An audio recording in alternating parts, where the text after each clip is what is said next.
నేను ఇస్తాను sir protection చూపించాను. బౌన్సర్లు అందరూ అక్కడ దాక్కున్నారని చూపించాను. అది కొంచెం చూసి ఓకే సార్ మీరు ధైర్యంగా ఉండండి, మేము ఎక్కడికి వెళ్ళట్లేదని చెప్పి మాట్లాడి పారిపోయారు. ఇప్పుడు కానిస్టేబుల్స్ వచ్చి అందరినీ నా మనుషులందరినీ భయపించి ఇప్పుడు వాళ్ళ పేర్లు తీసుకొని బెదరగొట్టి మా మనుషులు పంపించేసి వేరే బాడీ గార్డ్ లోపల పంపించున్నారు సార్.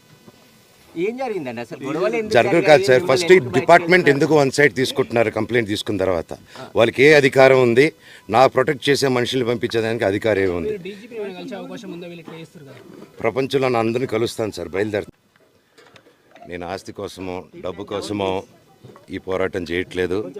ఎందుకంటే ఇది పోరాటం కూడా కాదు, ఇది ఆత్మగౌరవానికి సంబంధించింది, నా భార్య పిల్లల సేఫ్టీకి సంబంధించింది. ఇది నాతో ఒక మగాడిగా నాతో డైరెక్ట్గా వచ్చి నాతో ఏం చేసినా పర్వాలేదు. నా భార్య పేరు ఇంక్లూడ్ చేయడం, నన్ను తొక్కేదానికి, నా 7 నెలల పాపని ఇంక్లూడ్ చేయడం, నా బిడ్డల ఇంట్లో ఉండగానే అలా బిహేవ్ చేయడం కరెక్ట్ కాదు. ఈరోజు పోలీస్ దగ్గరికి నేను వెళ్ళి ప్రొటెక్షన్ అడిగాను. నేను మొన్న వచ్చి అడిగినప్పుడు మీకు అన్ని ఎవిడెన్స్లు ఇస్తాను. ఎస్ఐ గారు ఇక్కడి నుంచి వచ్చి నేను ఇస్తాను సార్ ప్రొటెక్షన్ చూపించాను. బౌన్సర్లు అందరూ అక్కడ దాక్కున్నారని చూపించాను. అది కొంచెం చూసి ఓకే సార్ మీరు ధైర్యంగా ఉండండి, మేము ఎక్కడికి వెళ్ళట్లేదని చెప్పి మాట్లాడి పారిపోయారు. ఇప్పుడు కానిస్టేబుల్స్ వచ్చి అందరినీ నా మనుషులందరినీ భయపించి ఇప్పుడు వాళ్ళ పేర్లు తీసుకొని బెదరగొట్టి మా మనుషులు పంపించేసి వేరే బాడీ గార్డ్ లోపల పంపించున్నారు సార్. ఏం జరిగిందండి అసలు? గొడవలు జరగదు కాదు సార్. ఫస్ట్ డిపార్ట్మెంట్ ఎందుకు వన్ సైడ్ తీసుకుంటున్నారు? కంప్లైంట్ తీసుకున్న తర్వాత వాళ్ళకి ఏ అధికారం ఉంది? నా ప్రొటెక్ట్ చేసే మనుషులు పంపించేదానికి అధికారం ఏముంది? ప్రపంచంలో నా అందరినీ కలుస్తాను సార్, బయలుదేరుతాను.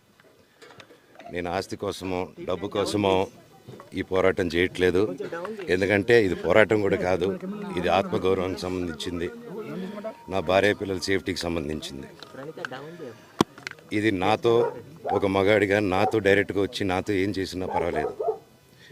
నా భార్య పేరు ఇంక్లూడ్ చేయడం, నన్ను తొక్కేదానికి, నా 7 నెలల పాపని ఇంక్లూడ్ చేయడం, నా బిడ్డల ఇంట్లో ఉండగానే అలా బిహేవ్ చేయడం కరెక్ట్ కాదు. ఈరోజు పోలీస్ దగ్గరికి నేను వెళ్ళి ప్రొటెక్షన్ అడిగాను. నేను మొన్న వచ్చి అడిగినప్పుడు మీకు అన్ని ఎవిడెన్స్లు ఇస్తాను. ఎస్ఐ గారు ఇక్కడి నుంచి వచ్చి నేను ఇస్తాను సార్ ప్రొటెక్షన్ చూపించాను. బౌన్సర్లు అందరూ అక్కడ దాక్కున్నారని చూపించాను. అది కొంచెం చూసి ఓకే సార్ మీరు ధైర్యంగా ఉండండి, మేము ఎక్కడికి వెళ్ళట్లేదని చెప్పి మాట్లాడి పారిపోయారు. ఇప్పుడు కానిస్టేబుల్స్ వచ్చి అందరినీ నా మనుషులందరినీ భయపించి ఇప్పుడు వాళ్ళ పేర్లు తీసుకొని బెదరగొట్టి మా మనుషులు పంపించేసి వేరే బాడీ గార్డ్ లోపల పంపించున్నారు సార్. ఏం జరిగిందండి అసలు? గొడవలు జరగదు కాదు సార్. ఫస్ట్ డిపార్ట్మెంట్ ఎందుకు వన్ సైడ్ తీసుకుంటున్నారు? కంప్లైంట్ తీసుకున్న తర్వాత వాళ్ళకి ఏ అధికారం ఉంది? నా ప్రొటెక్ట్ చేసే మనుషులు పంపించేదానికి అధికారం ఏముంది? ప్రపంచంలో నా అందరినీ కలుస్తాను సార్, బయలుదేరుతాను.